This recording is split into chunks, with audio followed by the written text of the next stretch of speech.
All right, so we're finally Utica's finally back. They come in this weekend and they play number 2, Nazareth University. And this is a team that they are familiar with and that they've seen twice already this year.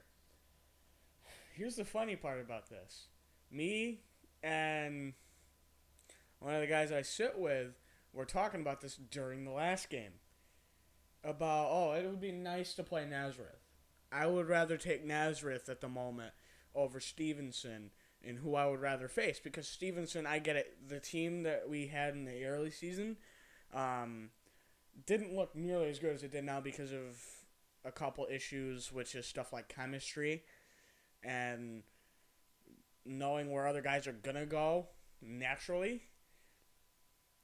Like, in certain situations, a guy may just, like, automatically muscle memory go, or may map out unconsciously and go a certain way.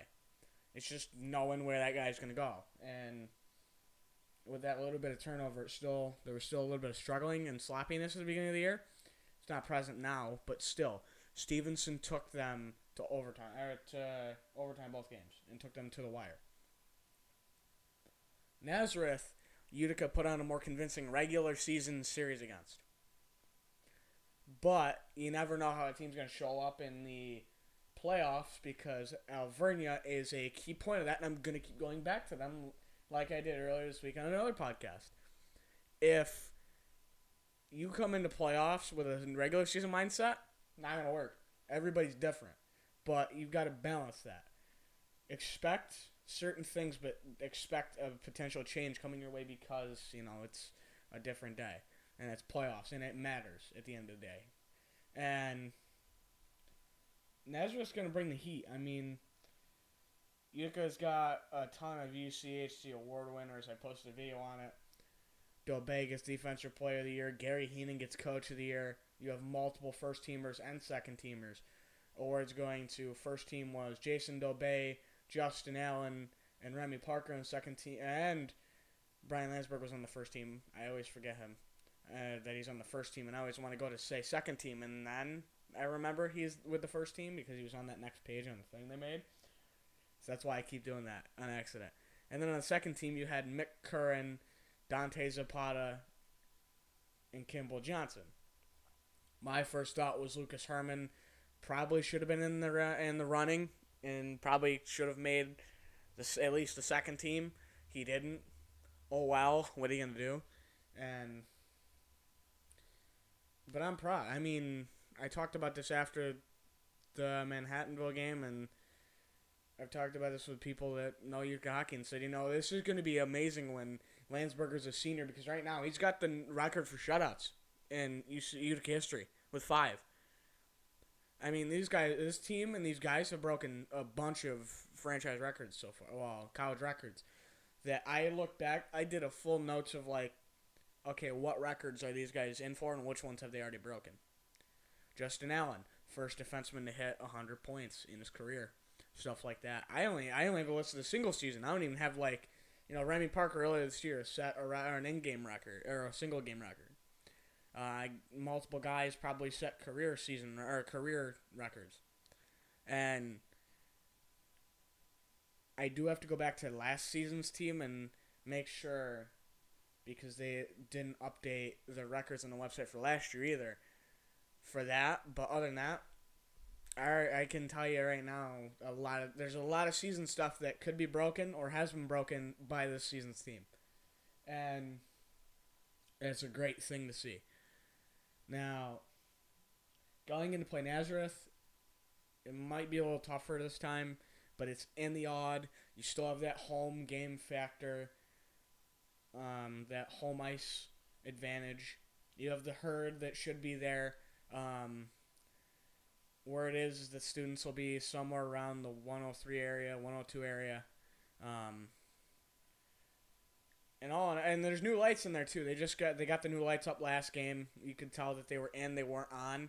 Now they're on tonight for the Comet game, and they're going to be on tomorrow for the Pioneers game. So anyone who hasn't seen the new lights will see them tomorrow night if you're going or watching online. And It'll look like the Nexus finally. It won't be dark when you go from Nexus to Odd. And I like it. We've said since the Nexus opened that, it looks dark now in there. Well, the now renamed Utica University Nexus Center. But anyways, like I said, Utica beat Manhattanville 11-0, and they're on an unbeaten streak of 25 straight so far. Not unbeaten streak. Yeah, unbeaten streak. It's an all-time program record, and its winning streak is 17 games. And this is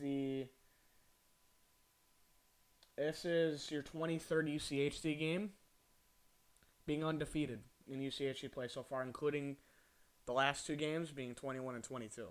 So you could go 23-0 in conference play this year.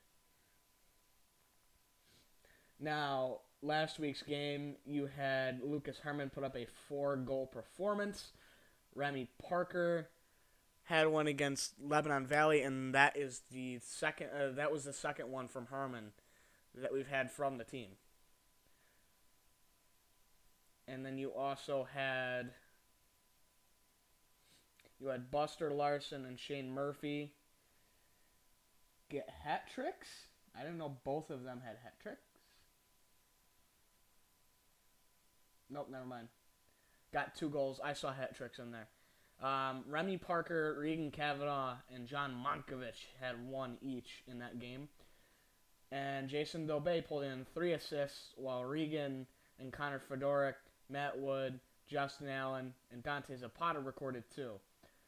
Remy Parker, Ryan Scoville, John Gutt, Kimball Johnson, and Christian Acosta. I lost where I was reading. They recorded 1 assist each. Okay, I figured they would. Landsberger obviously had 18 saves. They pulled him in the third like they normally do in games like that for Sturtsy. I'm glad they did. Glad to see Sturtsy get some net time. It's always nice. I'm not complaining. And it was a good game. I mean, we didn't expect... As soon as we scored that first goal, it was like they were demoralized. I mean, you had a fan that was there for a player get up and yell at the herd and say some things that he probably shouldn't have said at first to him, and then he did later apologize to one of the guys that... Well, not the herd, but he did apologize to somebody I know in the back row about what he said and blah, blah, blah. But, I still kind of... I'm not happy either way. I still don't like the guy. So you had that go on. Apparently Manhattanville, word is, complained about the herd before the game to somebody. I don't know if it was to the college and the refs or what, but they complained. Obviously they didn't do anything because, it's hockey. What are you going to do? Going to yell at them because they're chanting for their team? I mean, they're not doing anything outrageous. They've learned to really not touch the glass, not really go over it, They're not as bad as they sometimes can be, because every once in a while they forget and they put their hands on the glass. Okay, that's fine. As long as they're not doing that, there's no problem. And the usher even came over and said, it's hockey. They're just yelling, There's no problems here that I can see. They're fine. It's sort of the cop. But you had that happen with that guy, and the usher came over and sorted it out, kind of. You had Manhattanville complain about the herd, and then they started their 4th line, from what I heard. And it really was their 4th line, going back and looking. Yeah, that was a worst move I've ever seen. That means you're defeated before the game starts. That's how bad that was. Now, Utica University does still remain at number 1 in the UCHC, receiving 14 out of 20 first-place votes, collecting 294 points, a number they've collected before this year, to stay at number 1. And they move on to the UCHC Championship. 8 members of the Utica University. Okay, yep, I already talked about that with the all-conference team. Which... It was that was a good all-conference team this year, I'm not going to lie. But I still think 1 or 2 guys made the argument on Utica to also make it. Nazareth is 16-7-2 in the regular season, 12-5-1 in UCHC play in the regular season, and is 2-0 in the playoffs. They earlier faced it wasn't Wilkes. Manhattanville had Wilkes. They did face Stevenson, though, in their last game in the semifinals and beat them. It doesn't have listed who they beat in the other one, which that's the one I don't remember off the top of my head, but they also won in the first round against a lower-seeded team, not a very well-placed team, if I argue. But it is what it is. Now they're coming in hoping to put up a fight tomorrow. I don't know how it's going to go. It's going to be interesting. I have no idea how. I really don't. It's like Manhattanville. I don't know what way this is going to go. I mean, you don't have the heavy push of a rivalry from either team, but I also think Gary should hopefully have these guys dial in and say, here's your target. Go get it. Go get it.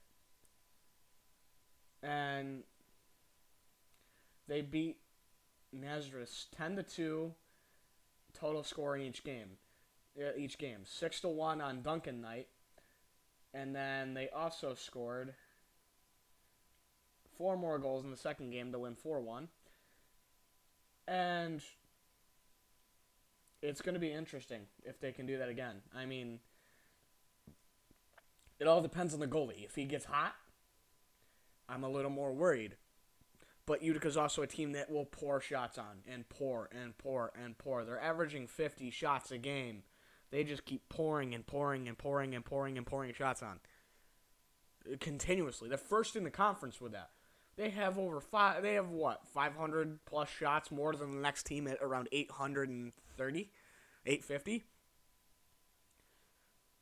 Yeah. They did what they wanted to do and shot a lot. Now, that game will start just under 24 hours from recording this video. I'm so excited. There's a lot of things I want to talk about, but I don't want to bring up any banner stuff or conference championship things about potentially winning until after the game. So that's why you don't hear me discussing it as in depth as I really want to. Like, I'm itching to. I'm shaking almost right now because I want to, but you can't. So, I mean, that's really it. It's going to be an exciting game. The Herd hopefully will show up and really give them the business from behind them, And we'll see. We'll see how it goes. We'll see if the Herd is really there in full force and can get in their head. And good luck to the women's Utica team who plays a little earlier tomorrow with their conference championship game, also against Nazareth. Anyways, that'll be interesting. Good luck to the 2013 AAA Comets. I think they just went to overtime in their playoff game down in New Jersey. Good luck, boys. And I'll see you guys next time with more stuff.